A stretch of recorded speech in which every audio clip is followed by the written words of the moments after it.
मेहंदी पढ़ाने लोग कैसे? मेहंदी পড়ানো road call me darling my baby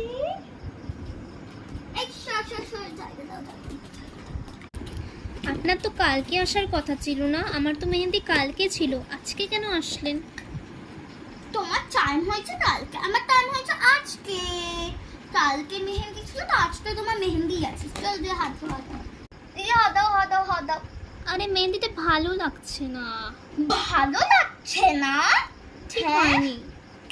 এখন কি আমি মেহেন্দি দিয়ে তোমার মুখে সুন্দর কলকা করে দিব, তারপরে তোমার ভালো লাগবে গো। আচ্ছা সে না ঠিক আছে, কিন্তু বরের নামটা কোথায় মেহেন্দি? পরের নামটা দেখো, চোরটা খুলে তোমার আঙ্গুলে লিখেছি, যাতে তুমি সারা বছর সারা সপ্তাহ তোমার বরকে তোমার আঙ্গুলের ইশারায় নাচতে পারো। ওরে বাবারে, কেমন মেহেন্দি আর্টিস্ট ডাকলাম।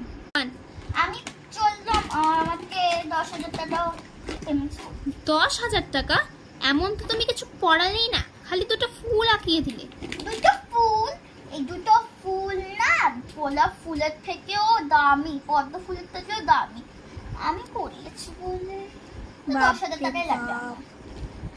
দেবো 10,000 টাকা, তারপর আর জীবনেও ডাকবো না এরকম মেহেন্দি আর্টিস্টকে। এবারও ডাকতেই না, আমার 500 টাকা।